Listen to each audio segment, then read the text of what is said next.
Okay, hello guys, this is Terrence. What's up? How are you doing today? So today in this video I'm going to be talking about Affective Filter. I actually talked about this unconsciously in my previous videos, and then one of my friends actually told me that this phenomena actually got an official name on it. So I was talking about how thinking on accents actually hinders me. Thinking on an accent, which is in my case, it was British accent.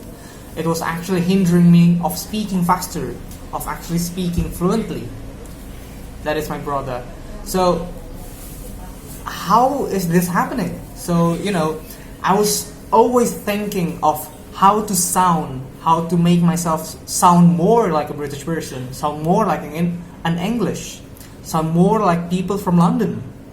But on the other side, this actually hinders me without me speaking. So the scientific name on it, I guess this is the scientific name, it's Affective Filter. And I'll put the link below, the link which my friend gave me.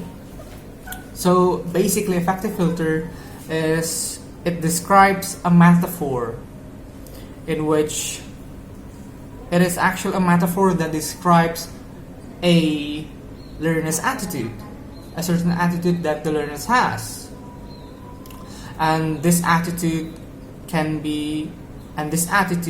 actually affect the success of the second language acquisition of the learner. And so this affective filter can be negative feelings from lack of motivation, lack of confidence, and it can also be from learning anxiety, anything.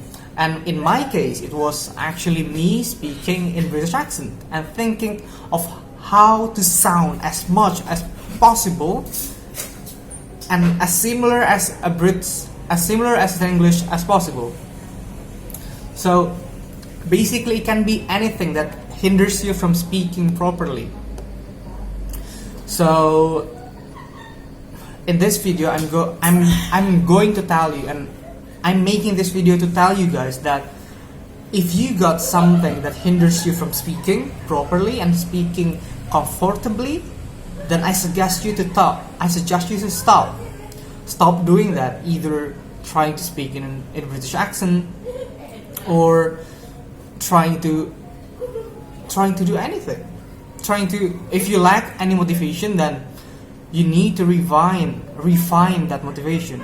If you lack confidence, then don't be. Why? Because first, if you're lacking in confidence, most probably it is because you're not a native speaker, just like I do.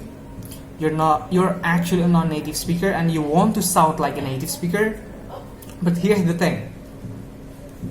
In language, the key is in communicating. As long as you can communicate your information properly, then you're good to go. But of course, if we're talking about language itself, then it would be better and it would sound cooler for you to sound like like someone from America, when you're actually from an Asian country, when you're actually from Japan or from China. Wouldn't it sound really cool for you to speak like an American or like a Brit when you're from those kind of places? But here's the thing. If you're trying to sound like them, but you can only speak few sentences in that accent and then stutter after that, then I think and I believe that it's a waste.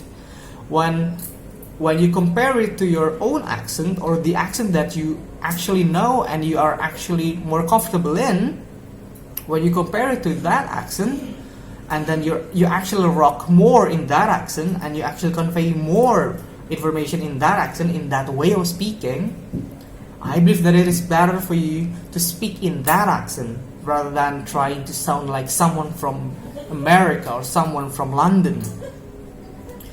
If your problem is lacking in self-confidence, if your problem is lacking in self-motivation or in motivation in itself, then I'll suggest you that you refine the motivation that you need. try asking yourself, why are you doing this? Why are you trying to speak? Why are you trying to speak in English, for example, or in any languages? Okay. And after that, use that to motivate yourself. And if you're lacking in, for example, if there are any learning anxiety, just like I did, just like what I had, which is the accents, and you know that it's hindering you, then stop using that accent. So I believe that first you got to do, first what you got to put down, what you got to fix is your understanding of the language and how clear you can speak it. How clear, or I'm sorry, not how clear. It's not how clear. How you can understand and how you can convey your information properly. So that's the understanding is the key. I believe that. So first, if you want to speak properly, if you want to speak in any language properly, first try to understand the language properly. And how do you do that? You can read books. You can just, it's not like you got to read grammar books again and again and again. Practice make perfect. Practice does make perfect. But you can use any materials that you like. Memes, YouTube videos, comedians, you can use them.